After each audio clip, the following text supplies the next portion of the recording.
Boa noite, pessoal, tudo bem?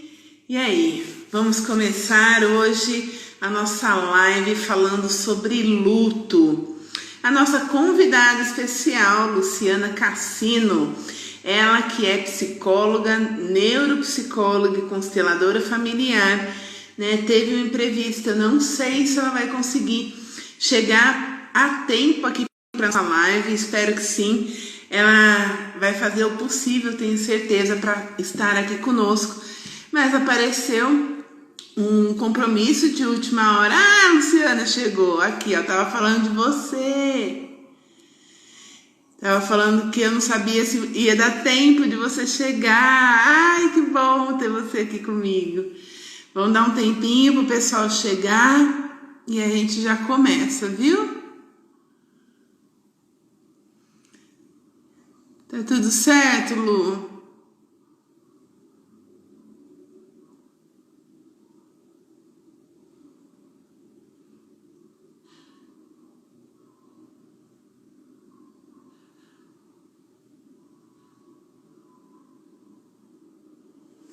Ok. Enquanto isso, o pessoal vai chegando. Que bom que deu tempo para a Luciana estar aqui conosco. Ela é de Minas Gerais, né? Ela é especializada em luto, também é consteladora familiar e é assim uma grande contribuição dela aqui. Ela que é uma querida, né? Para mim, né? Porque falar sobre luto, especialmente nesse momento onde tantas pessoas, né, estão tendo perdas, e essa necessidade de olhar com amor e com cuidado para todo esse sentimento, para essas perdas mesmo, né, deixar ir, né, deixar fluir e que você se permita ter o seu tempo, né, também para fazer essa elaboração, ter o tempo para você conseguir elaborar tudo isso, digerir tudo isso. Então eu vou chamar aqui a nossa convidada, a Lu, ok? E falar sobre luto, eu acho. Oi, Lu, tudo bem? Tudo, desculpa, acabei atrasando. Não, eu comecei a live, né? Daqui a pouquinho o pessoal vai chegando. E eu estava falando que você tinha tido um compromisso, uma reunião de última hora, mas que você faria o possível para estar aqui comigo. Ai, tô feliz que você tá aqui. E deu tudo certo, Não, deu, tá né? super. Tava tudo. Deu tudo certinho, tá tudo bem. Então tá bom. Bom, a Luciana Cassino, além de psicóloga, ela é neuropsicóloga, como eu estava falando, também é consteladora familiar, né? Então, faz atendimentos não apenas presenciais, como online. Mineirinha, né, minha querida? E vamos começar então falando um pouquinho, Lu, desse tema que eu acho que é tão necessário nesse momento, né, onde tudo está tão confuso para tantas pessoas, tanta gente nesse processo de elaboração de luto. Então, fala um pouquinho sobre isso, para depois a gente ir aprofundando enquanto o pessoal chega aqui. Boa noite, né? Como a Flávia falou, sou Luciana Cassino, psicóloga, neuropsicóloga, consteladora familiar. Esse é um assunto que eu gosto muito de falar, tenho um carinho muito especial por ele, porque eu acho que a gente tem, quando a gente fala de luta, a gente está falando também da vida, né? Falar de morte é falar de vida, né? O luto é um processo e a gente passa por esse processo durante toda a nossa vida. Só que quando a gente perde alguém que é muito próximo, isso sempre é mais forte pra gente, né? Então é importante que a gente saiba que as perdas da vida, né? Outro dia eu fiz uma live chamada Perdas da Vida, né? De uma forma geral, justamente para dizer isso, né? Que a gente não tem como estar preparado o tempo todo. Mas se a gente vive a nossa vida da melhor forma possível, eu sempre acredito que a gente consiga passar melhor pelo luto. Entendi. E, ô Lu, o luto, muitas vezes as pessoas só relacionam o luto com a perda de um ente querido ou de um animal de estimação, mas esse processo ele é inerente a nós, né? Como você falou, durante todo o processo da nossa vida. Por exemplo, quando você sai de um emprego, quando você sai de um cargo e vai para o outro, existe também, né, lógico, que dentro das suas devidas proporções, uma elaboração de luto. Quando você muda de cidade, quando você muda de país, então todos esses ciclos, quando eles se fecham, né, você de uma certa forma, numa proporção menor ou maior, de certa forma você vai elaborar um luto, não é? Exatamente, né? É por isso que eu falo que as perdas são todas durante todo o tempo que a gente passar, né? Pela nossa vida. Então a gente vai tendo perdas. E principalmente, assim, perdas, né, em relação a emprego, a relacionamento, eu acho que são as perdas até mais difíceis, né, da gente lidar do que propriamente da quando a gente perde, né? De uma certa forma, né, a nossa cultura não é acostumada a perdas. Né? A gente precisava ser ensinado lá na escola que perdas, elas existem, sempre vão existir, né? Que a gente nasce já com a única certeza que a gente tem, que é a morte, e ela nos acompanha durante todo o tempo. Né? Eu sempre, quando eu falo do luto, eu falo sobre um desenho que chama Quando a Morte se Apaixonou pela Vida. Né? Não tem como a gente se manter o tempo todo na vida, né, sem ter perdas. É como se a gente quisesse tudo sem perder nada. Né? Há pouco tempo eu estava conversando com um paciente, né, e assim, ele mesmo dizendo que não tinha condições, ou não tinha um psicológico ainda para algumas perdas. Né? E a gente foi começando a trabalhar isso com ele nas sessões. Né? Hoje ele está um pouco melhor. O quanto que a gente não percebe que, né, algumas situações que a gente passa na nossa vida, né, em termos orgânicos, também nos leva a ter algumas situações que a gente precisa pensar nas perdas. Né? O que a gente está fazendo com o nosso corpo, o que a gente está fazendo com a nossa vida, né? São perdas. E a gente precisa estar, de alguma forma, porque eu sempre acredito que vai depender muito do nosso momento, estar acostumado ou não com as perdas. E você que tem mais essa experiência clínica, você acredita que as pessoas elas têm uma certa tendência a evitar as perdas, a evitar entrar em contato com esse tempo de luto para elaborar? Sim, elas têm uma dificuldade de qualquer tipo, né? Elas têm uma dificuldade de vivenciar uma frustração, elas têm uma dificuldade de vivenciar, né, uma negativa de alguém. Né? Eu tenho alguns pacientes que falam assim, não, mas como assim ela não me quer mais? Como assim? Né? Então, as pessoas, elas tendem a isso, elas não conseguem elaborar não só a perda, né, de uma pessoa, como as perdas que a gente vai tendo durante a vida, negativas, frustrações. Então, por isso que eu falo que nós deveríamos ter desenvolvimento emocional como disciplina desde o berçário, para que a gente pudesse aprender a ser diferente. Concordo plenamente. E, assim, a minha percepção, né, não sou especialista como você, mas a minha percepção é que as perdas, as frustrações, elas servem, inclusive, para desenvolver algumas capacidades em nós.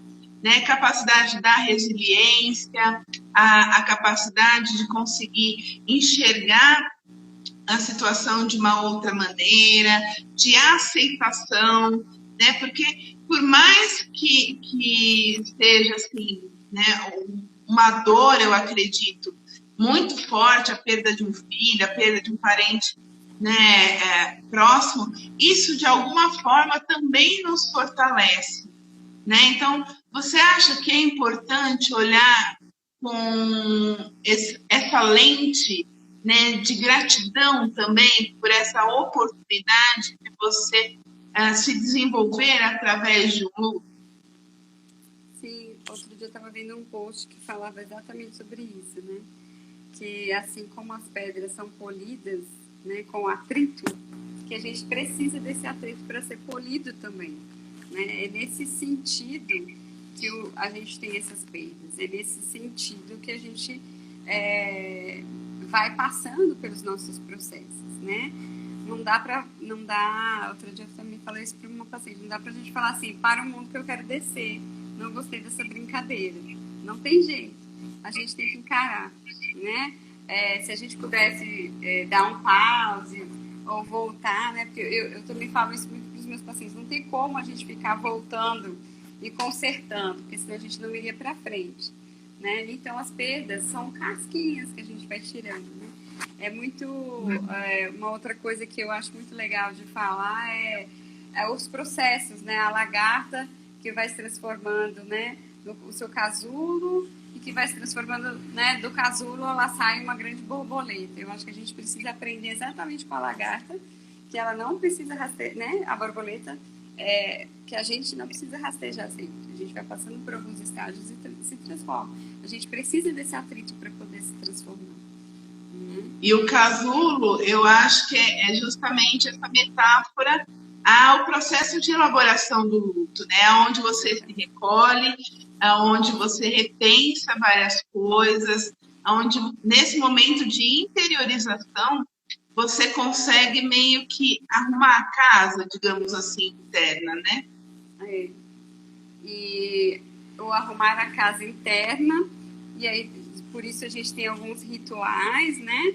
E aí a gente às vezes posterga essas arrumações, esse se dar conta, né? Eu vejo muito isso no processo de luto.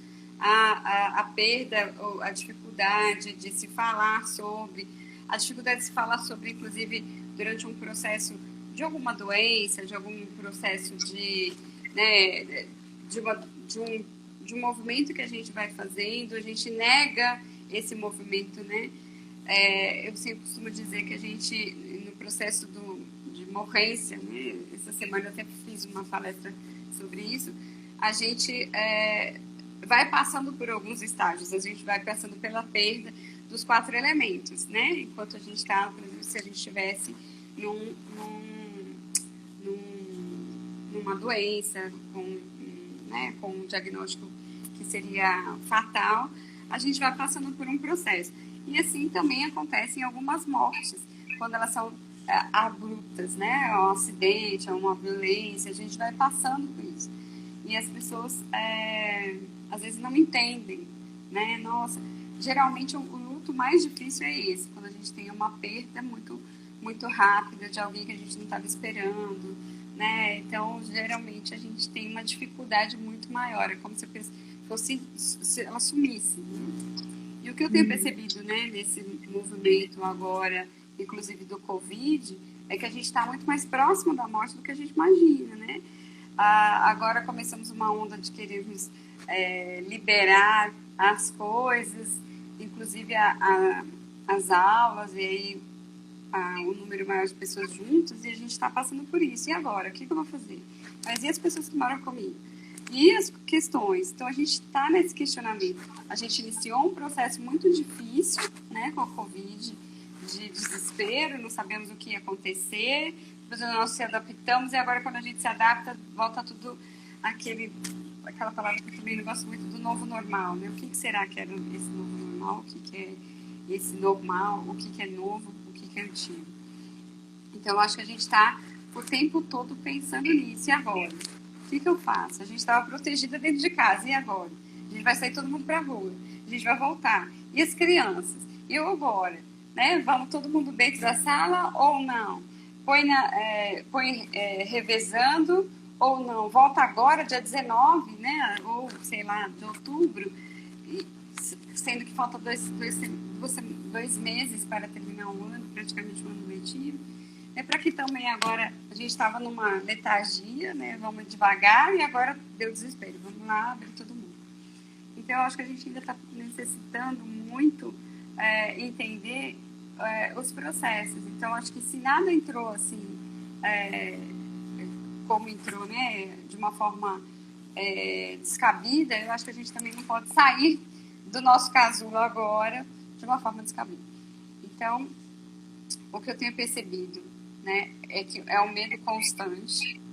O que eu tenho dito é que a gente precisa sempre, né, se transformar em relação a isso. Então, se eu vivo bem a minha vida, se eu estou bem comigo, e se eu vou fazendo os meus processos de forma verdadeira, de forma a entender as coisas por onde eu tenho que passar, as coisas ficam melhores. Mas se isso não acontece, eu tenho uma dificuldade para me desligar ou para perceber que eu não vou ter mais algo.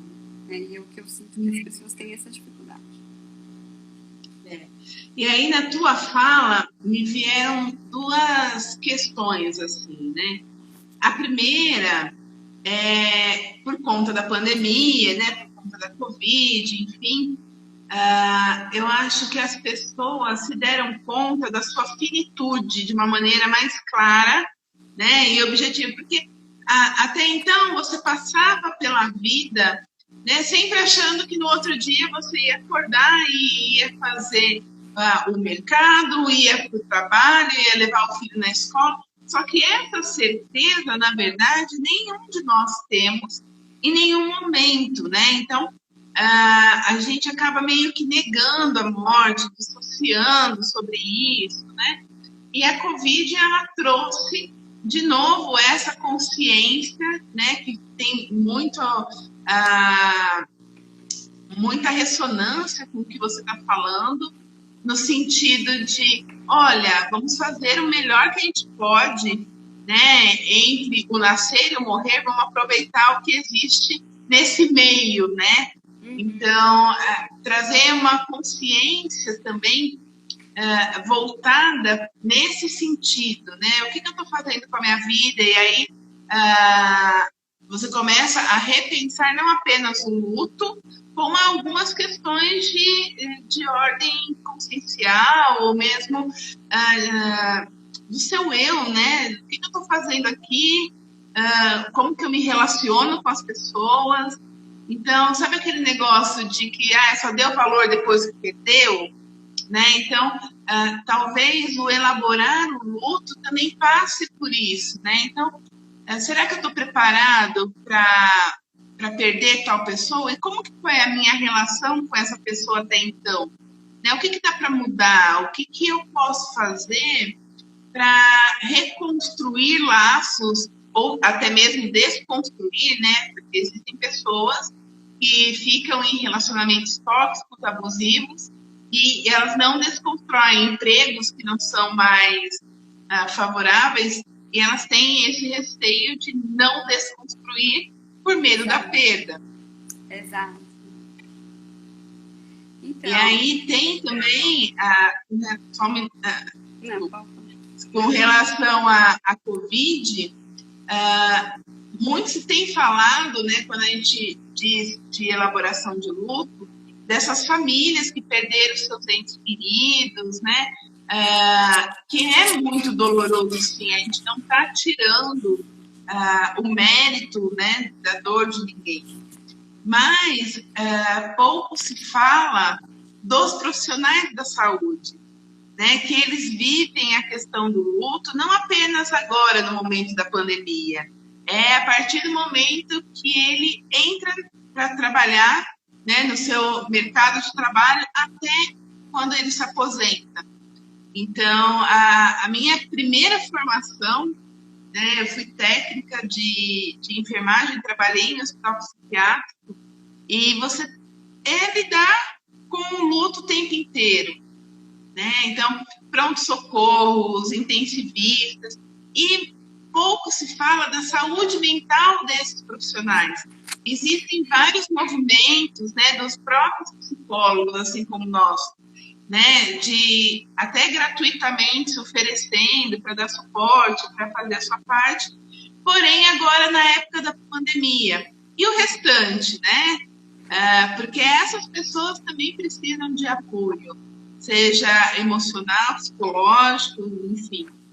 Como que você vê isso para esses profissionais, né, da área de saúde que estão ali o tempo inteiro uma sobrecarga, independente de pandemia ou não, lidando com a perda, né?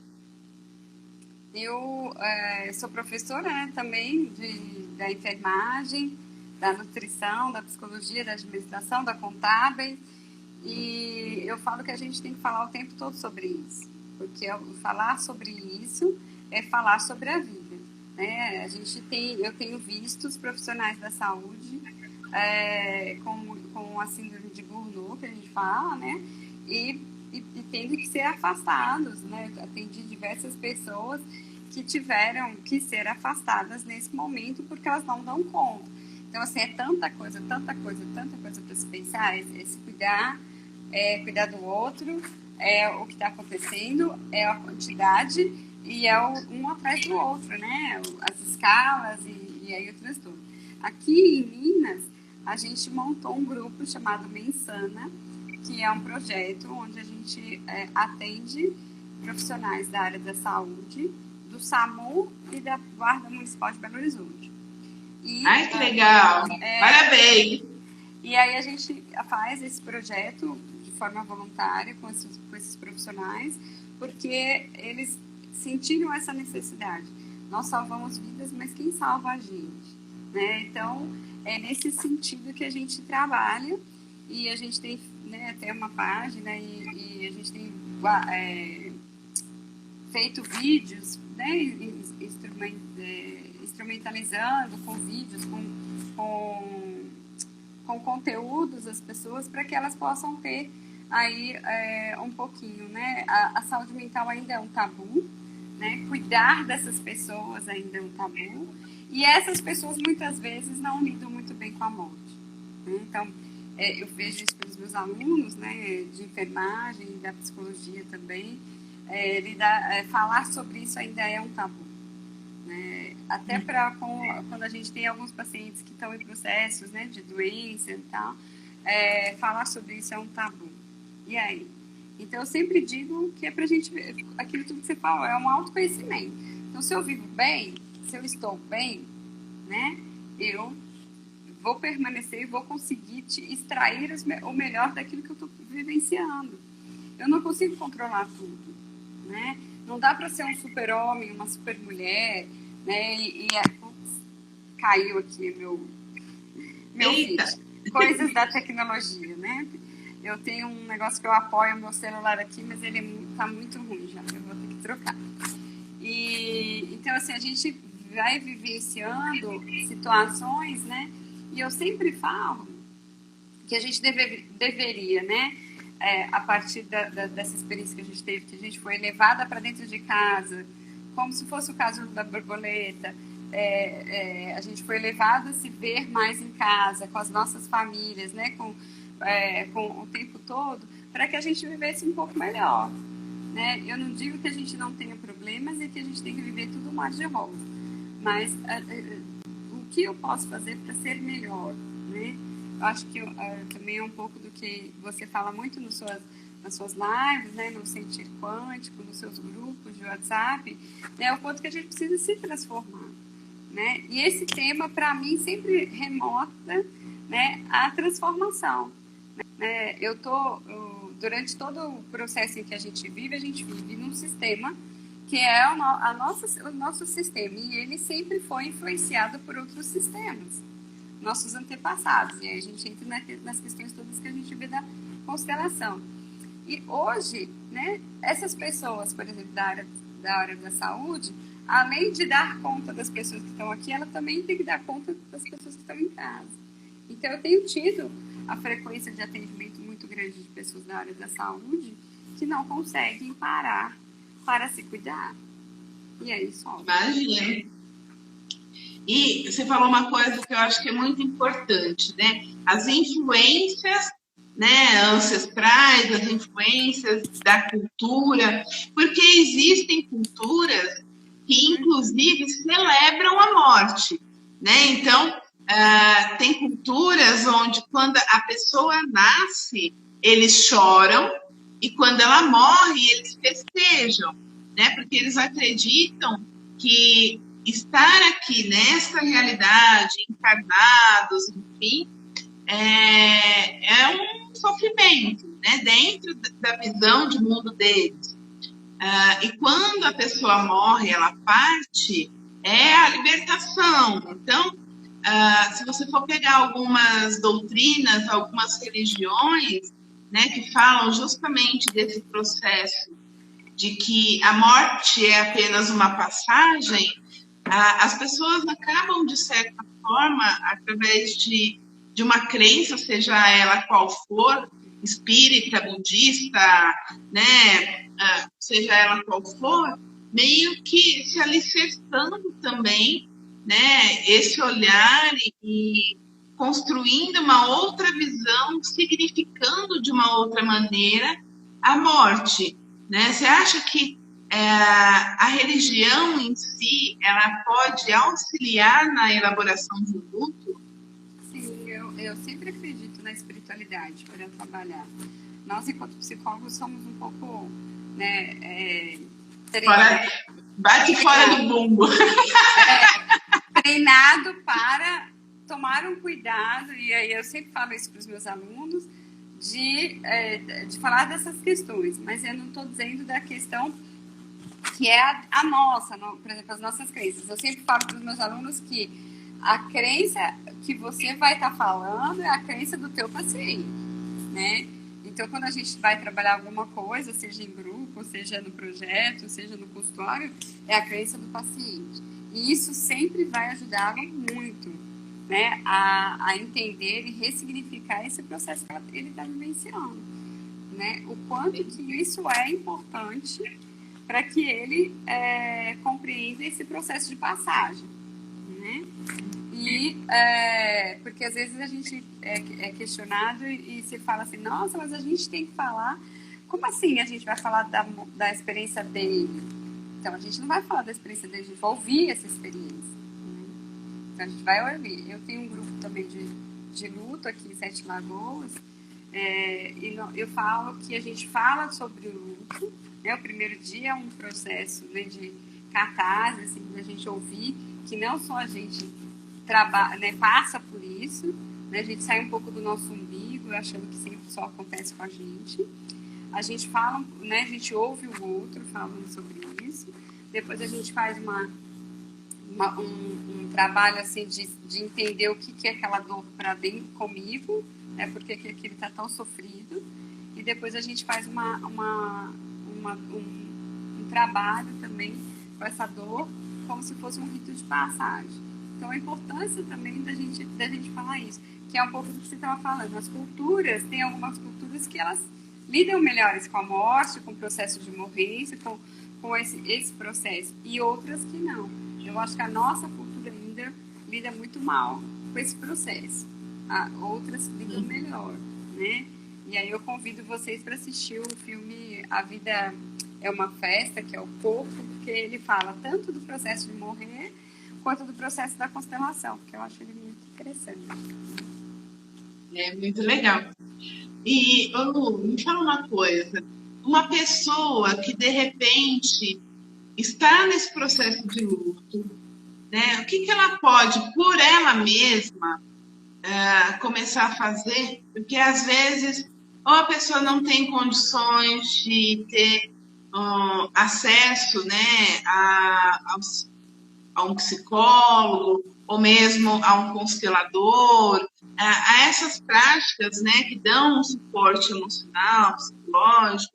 Então, o que assim, não receitinha de bolo, né, porque cada pessoa é uma, mas o que uma pessoa pode fazer, de repente, para começar a lidar melhor com isso, com esse luto, com essa visão sobre a perda? Eu sempre recomendo assim, se para você é complicado falar da morte, é importante que você leve isso para uma terapia. Esse processo pode ser traumante. Eu falo, eu estudo, né, trabalho, sou especialista nisso, porque lá atrás, né, quando minha bisavó morreu, não me deixaram participar do rito de passagem dela, do velório dela. E isso me marcou muito. E hoje, lidando com diversas pessoas, né, porque o processo online nos permite estar em qualquer lugar, eu tenho participado de um movimento chamado Movimento Finito em São Paulo, e todos eles passaram por isso também. Alguma coisa, né, ouviu que não estava preparado para falar sobre isso, passou pelo processo e sentiu a necessidade, né, de montar seu movimento, de falar mais sobre isso. Porque a morte não pode ser paralisante, né? Então eu escuto que a pessoa não entra dentro da sala do velório porque tem medo do morto, tem uma série de coisas, né? Ou do caixão ou do morto, que dessa palavra, se você fala de morte, você está rogando uma praga, você está falando sobre uma coisa né, do outro mundo. E eu falo que a gente precisa sempre falar, né? Estamos no Setembro Amarelo, né? Que não pode ser só em setembro que a gente fala sobre suicídio. A prevenção do suicídio exige que a gente fale sobre isso. Então, de uma forma geral, falar mais sobre não vai estimular ninguém a idolatrar a morte ou gostar disso. Não é isso. Pelo contrário, a gente consegue vivenciar e ressignificar a nossa vida. Porque se eu não tenho medo, eu vivo melhor. Se eu sei lidar com isso, eu vivo melhor. Então, é meu dia a dia, é minha vida. Então, nesse processo que eu faço, né, no terceiro dia, as pessoas saem para mim falando. Eu aprendi a ressignificar. Eu vi aqui nos depoimentos das pessoas que perderam alguém que não sou só eu que estou nesse processo. Né? E que não tem uma receita de bolo. Cada um vai sentir de uma forma. Mas, se está paralisando você, se você deixou de fazer suas atividades diárias, se você parou de viver e está focado, está paralisada nisso, isso é um luto patológico, né? E aí eu preciso pedir ajuda. Agora, também tem um processo do luto natural, né? Em que eu perco alguém e eu sinto a falta, e aí eu realmente vou sofrer. Mas, se eu elaborar, se eu trazer isso para terapia, vai ser muito melhor. Principalmente em casos que a gente não estava esperando a morte da pessoa, né? Que a gente sempre fica com a sensação, eu falo para os meus pacientes, a gente fica com a sensação de que a pessoa vai bater lá e vai abrir de novo a porta e vai aparecer e a gente vai ver, né? Então não vai, né? Nesse processo não vai. Mas se eu consigo, né, entender que o que foi só isso aqui, eu consigo trazer né, a própria Monja Coen fala que é trazer a existência do outro para a minha existência. Né? O que eu faço com isso? Ressignificar, né? Viver melhor. A partir daqui, aconteceu isso, a partir daqui, como que eu vou viver? Como que eu vou melhorar o meu viver? E tem uma coisa que eu percebo, assim,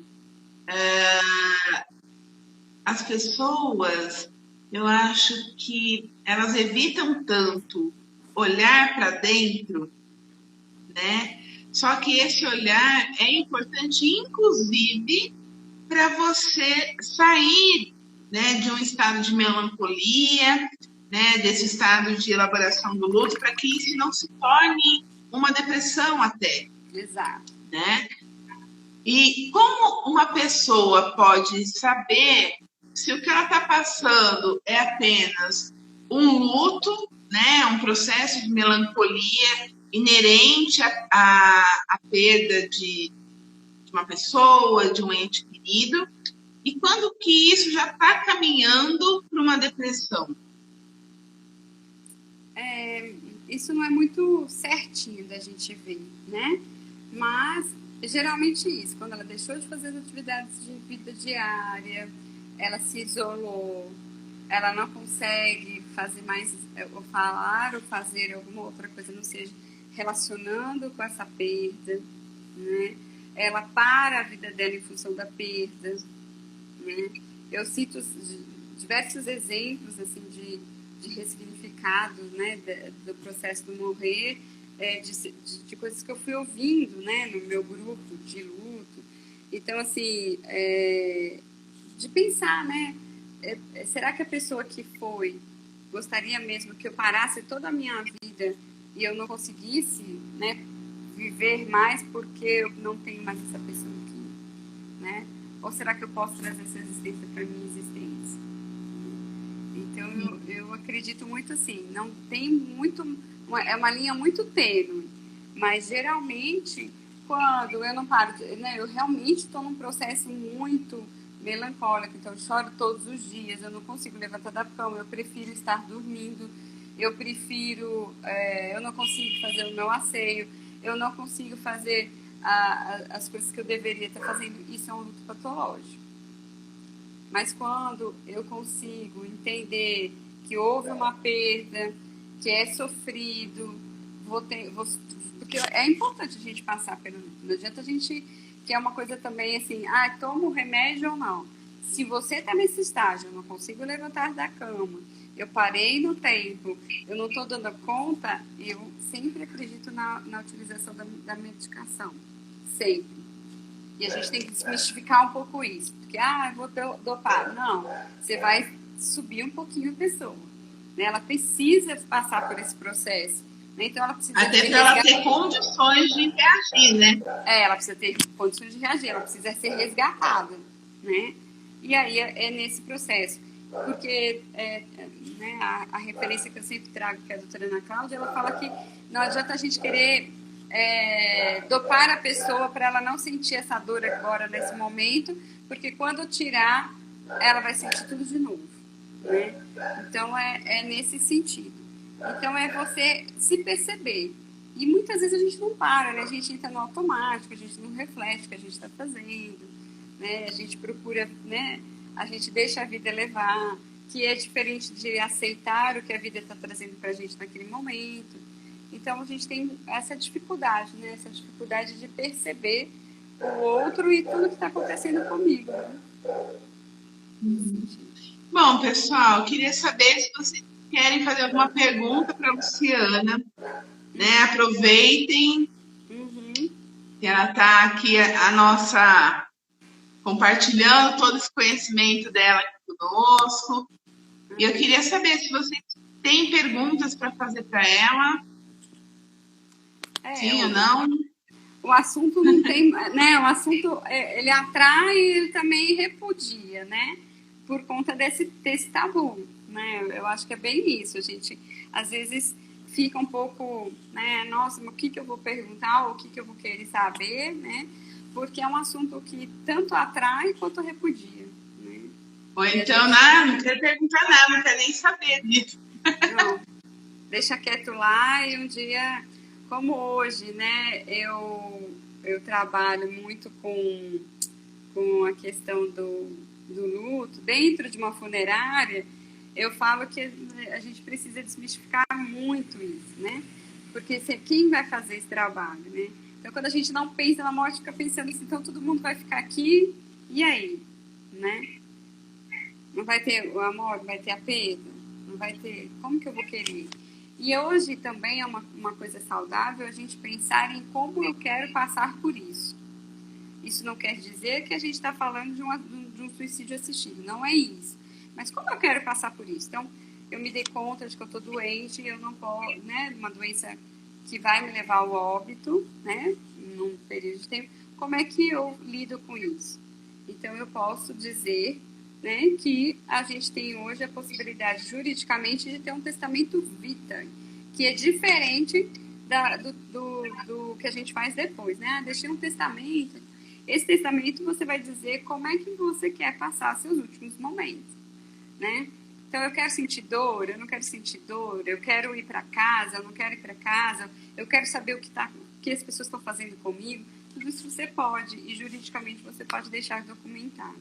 O que a maioria das pessoas não sabem E sempre a gente tem essa questão, fala ou não fala para a pessoa que ela está com alguma doença, né? Um outro dia eu escutei também da doutora Ana Cláudia que quando a gente tem uma doença que é difícil, né, que a gente tem, né, aí o câncer, ou a própria esclerose, ou algumas outras doenças, a gente casa com aquela doença.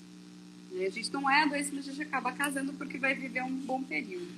Se você tivesse essa doença, e estivesse casada com ela, você ia querer não saber? Né? Você ia fazer, o que você ia fazer se as pessoas não te contassem? Né? Isso também é um tabu, né? Dizer a verdade.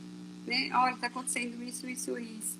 Né? Pode acontecer isso, isso, isso. Vamos viver da melhor forma possível? E aí, resgatando também um pouco do Setembro Amarelo, se a gente for olhar, né, os nossos problemas, muita gente hoje, né, pensa, tem doações suicidas, porque não consegue pagar conta, porque o financeiro, né, você mexe muito aí com as questões e tal, relacionamentos, né, próprios traumas assim, de infância. Então as pessoas têm ideações suicidas e pensam em morrer. Né? Vai fazer medo do dinheiro comigo. Exatamente. Né? Será que tudo que eu estou passando nesse momento, e não é isso, não quer dizer que eu estou desmerecendo o que você está passando nesse momento, é realmente um problema para você, porque essa decisão ela é irrevogável, né? Pensar em tirar a própria vida é irrevogável, né? E aí, isso não dá para se arrepender no meio do caminho, né, Lu? Não, isso é irrevogável. A gente precisa de tratamento para isso também, né? A gente está, né? E isso assim, não é frescura. Realmente as pessoas passam por isso, né? E eu já vi muitas pessoas, trato de muitas pessoas que passaram por isso, tentaram ou que perderam familiares por conta do financeiro, né? Por não saber lidar com o financeiro. Né? A gente não sabe lidar com essas perdas do financeiro, principalmente. É a perda de um emprego, é não saber lidar com o dinheiro, sair gastando o dinheiro todo. Né? Então, assim, e aí a gente prefere dar o fim. Né? Claro que as pessoas que fazem isso, elas estão querendo tirar a dor, não a vida. Elas querem tirar a dor. O sofrimento, né? O sofrimento. Mas é disso que a gente está falando, né? Da prevenção disso. Então, olha para os seus problemas, liste eles, se aproprie, né? Se responsabilize dos seus problemas. Será que eles são tão grandes assim? Se você tivesse um diagnóstico de uma doença incurável, né? Se você olhar agora para os seus problemas, será que eles são tão grandes assim?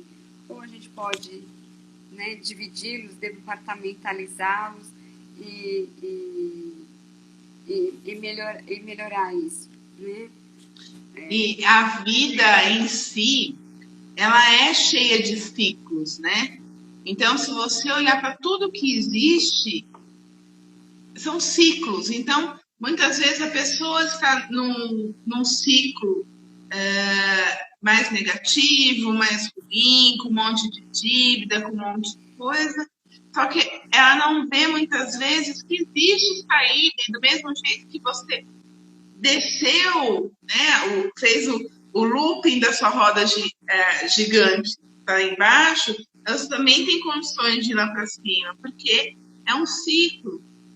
Então, ao invés de se desesperar e de tentar tirar a própria vida, ou mesmo de fazer coisas de automutilação, porque às vezes a pessoa não tem coragem de tirar a própria vida, mas ela se automutila de diversas maneiras, né? Seja fisicamente, psicologicamente, né? Se tortura.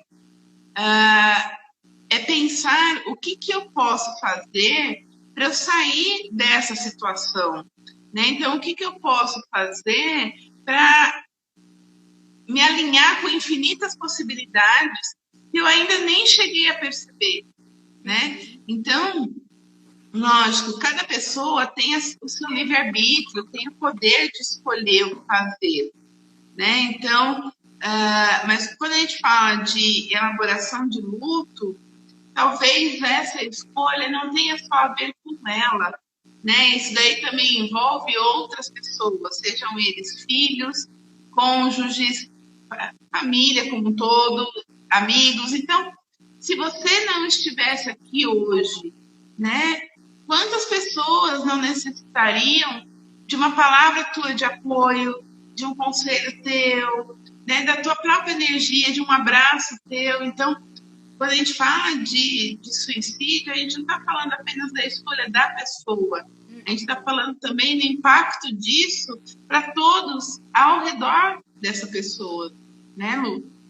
Exatamente, exatamente.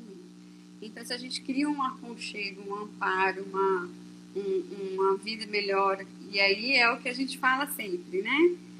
A importância da gente criar um aconchego, né? A gente está isolado, a gente não pode mais pegar na mão, a gente não pode mais abraçar, a gente não pode mais fazer nada. Mas existem outras formas de aconchego. Aconchegue as pessoas.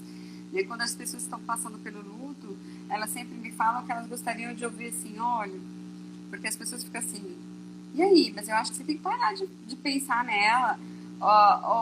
Você tinha que deixar ela descansar, você não para de pensar nisso. E elas falam para mim assim, eu só gostaria que as pessoas entendessem que é o meu processo, né? E que a gente pode, né, viver da forma que a gente quiser esse processo. Sou eu que estou vivenciando.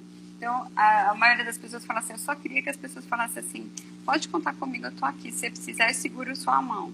Só isso.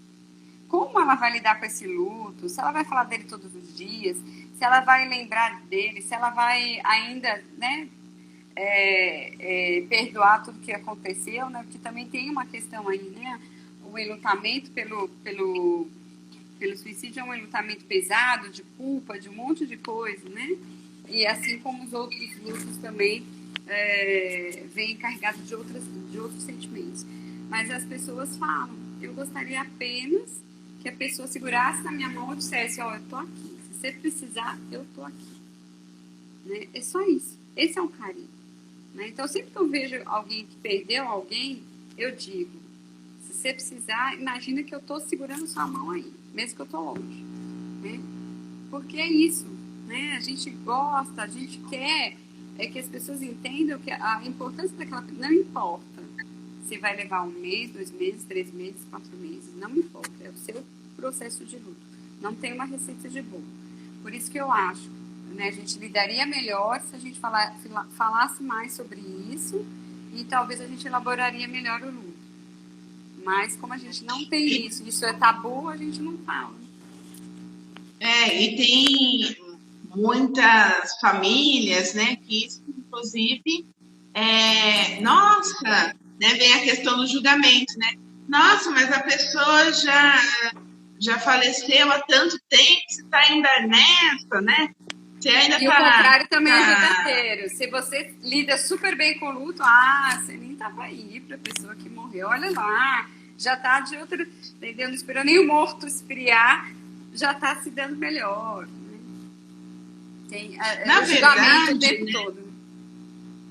Na verdade, nunca tá bom, né? Não. Então, assim, se você elabora o teu processo de elaboração é mais curto, não, é justamente isso que você acabou de falar.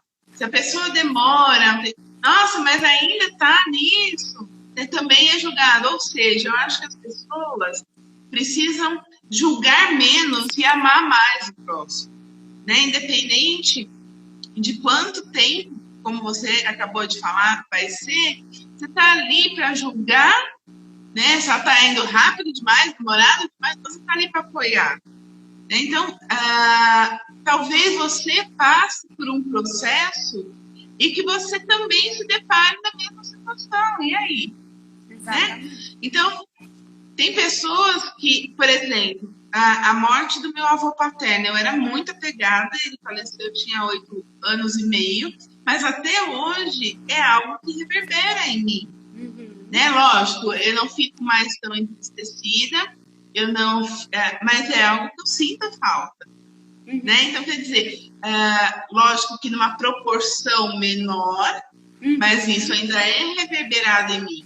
Então, tem, às vezes, processos de luto que você demora décadas para fazer, né? Não no sentido de chorar, de se lamentar, mas aquela lembrança, né? Aquela saudade. E, nossa, puxa, como eu queria que estivesse aqui.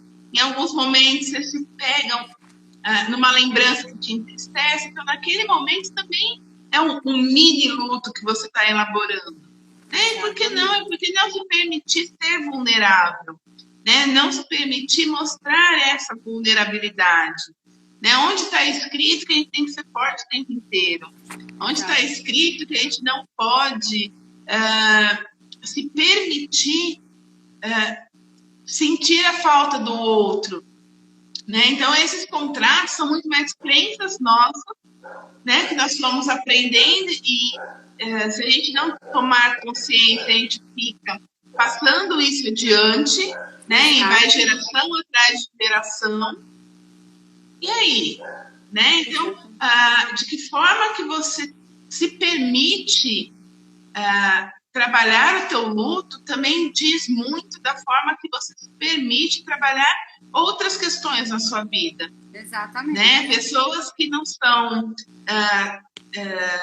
não se permitem ser vulneráveis, né? Muitas vezes sofrem de transtorno obsessivo compulsivo, porque buscam o tempo inteiro a perfeição, né? Sofrem de estresse, de burnout, de outras questões. Então, se permita mostrar o que a gente tem de melhor, que é o nosso lado humano, né? O nosso sentimento, o nosso ser em relação ao outro, o nosso ser em relação a nós, que é permeado de emoções, de sentimentos e de percepções, né, Lu? Exatamente. A mensagem hoje é essa, né? Não se deprima ou não se entristeça, né? Ao falar ou discutir sobre a morte. Permita-se viver melhor. O convite sempre é esse, o convite de viver melhor. Bom, pessoal, nosso tempo está acabando. Ó, temos alguns minutinhos só. Lu, minha querida, gostaria de agradecer muito, muito, muito, muito. Eu sei que você fez o seu máximo para poder estar aqui no horário, né? Depois desse dia todo turbulento. Então, gratidão, né? E eu agradeço assim, muito, muito, muito por ter colocado, né? Você na minha vida. Você é uma querida, é uma profissional, além de muito competente. Eu tenho muito orgulho, né? Você sabe disso, né? De várias coisas que a gente vem conversando. Tenho muito orgulho da pessoa que você é, da profissional que você é. Então, assim, me sinto lisonjeada ter você aqui com a gente. E quem quiser conhecer um pouco mais do teu trabalho, né? Os atendimentos online, como que faz para te achar nas redes sociais? Quem é de Minas, como que faz para te encontrar aí, para ter atendimentos? Como que pode fazer? Eu vou tentar colocar meu link aqui depois do meu Insta, né? Mas lá eu sempre peço para procurar pelo direct, né? Do Insta, que é para... Deixa eu ver se eu consigo colocar aqui. Digitar, falar. Digitar, falar, né? Pensar.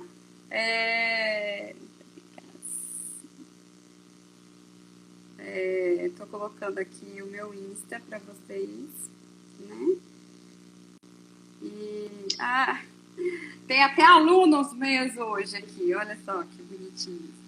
E como essa live vai ficar depois disponível no meu canal no YouTube, então quem estiver assistindo pelo YouTube é só dar uma corrida lá no Instagram, né? Psique, com C mudo, _ Luciana.Cassino, tá? Ou então entre na página do Sentido Quântico, que vai ter lá o link dela, e você que está assistindo depois o replay no YouTube. Eu vou deixar na descrição para você o Instagram da Luciana, caso você queira, né, fazer algum trabalho sobre luto ou mesmo constelação familiar.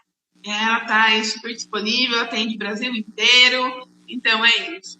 Viu? Oi, Marcinha, nossa convidada de ontem. Beijo, minha linda. E para quem está acompanhando nossa semana de comemoração aí do aniversário do Sentir Quântico, está acabando, né? Então, quem ainda não assistiu às lives anteriores, tem no IGTV aqui do Instagram, é só dar uma conferida lá. E amanhã nós teremos, então, o Monge Kojun falando sobre meditação para iniciantes, certo? Minha querida, não tem problema, chegou tarde, a Márcia está mandando mensagens. A gente já está se despedindo, tá bom? Mas fica lá no IGTV, que vai estar disponível daqui a pouquinho, tá bom, minha querida? Então, Alu, um beijo, gratidão a todos que passaram aqui pela live, que assistiram e que acompanham o Sentir Quântico. Gratidão a todos vocês, eu espero amanhã às 20 horas com o Monge Kojun. Tchau, tchau!